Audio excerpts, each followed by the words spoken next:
communication struggles are present for us in the moment. Been feeling a bit just in general tense in my body, just with the return to classes and the beginning of the school year, and just having to deal with um students and relationships, and just having to put on the performative mask of being a teacher, and how that sort of Mm. that's a drastic shift just from going into that context from just being a dad and being at home with my daughter.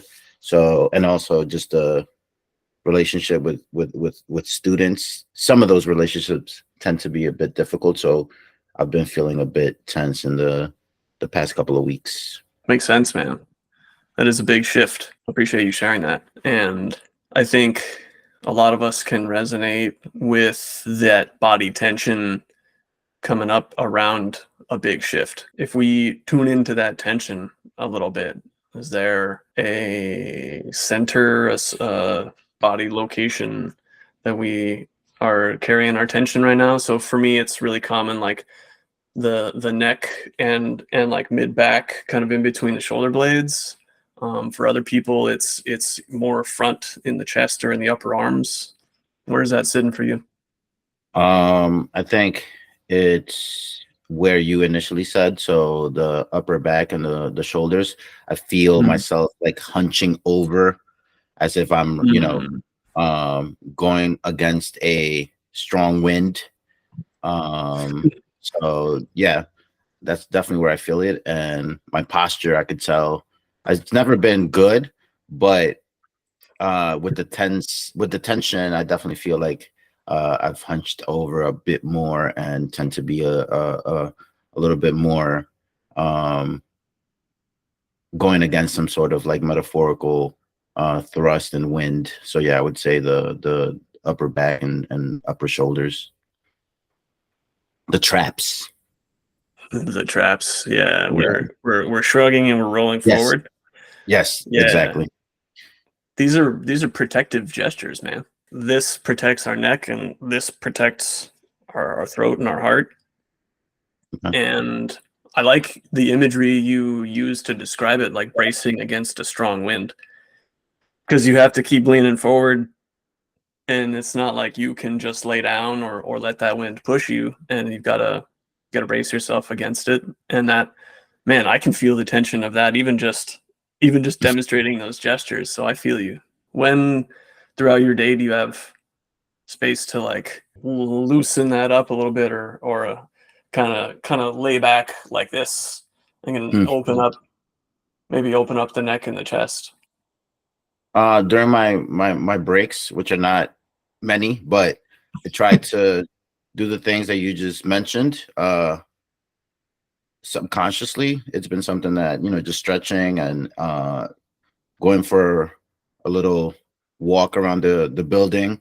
Also, just trying to take my mind away from um, the teacher teaching context, and so Hmm. I have always have my Kindle, and just picking up where I left off in a book usually helps me during the school day. So just sort of um, shifting tasks and doing something that is more enjoyable and having to do with personal private growth, as opposed to the hustle and grind of teaching and working and professional duties. But yeah, man, I hear you saying that you get some moments, they're few and far between, but you do get to nourish yourself. And so I was gonna recommend, I mean, I already alluded to changing that posture, even just kind of finding the opposite posture of that, opening up the neck and the chest was gonna be a recommendation that I make. But like these embodied practices are huge for what I'm calling embodied communication, right? So going for a walk to help regulate yourself, give yourself that moment to breathe, and being in a different environment is a huge deal. You keep referencing this teacher mindset, this like performative mask you called it a moment ago. That sounds like it has some weight of its own, yeah? Mhm. Yeah, for sure. Because there's a duty, a responsibility that you put on your shoulders to um, be the best possible version of yourself that particular day in a professional manner. And so I put a lot of weight on my shoulders to, you know, to do well, to give the kids what they need. But I also, you know, have this private human self that sometimes struggles with maintaining that professional mask and trying to ignore and you know, just shield myself against the little small insults or lack of maturity or respect, etc. And so trying to deal with that in the best way possible sometimes is a heavy weight. The joys of working with middle schoolers. Yeah.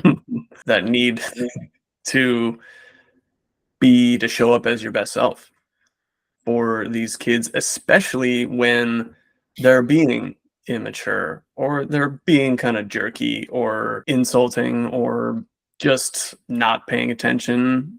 And when they're not showing up as their best selves, you've got to set the example of what one's best self looks like despite all of these influences. Otherwise, despite that prevailing wind that you've got to brace yourself against. And that's heavy stuff, man. I appreciate you sharing that and all that tension that builds up in the neck and shoulders at the end of the day.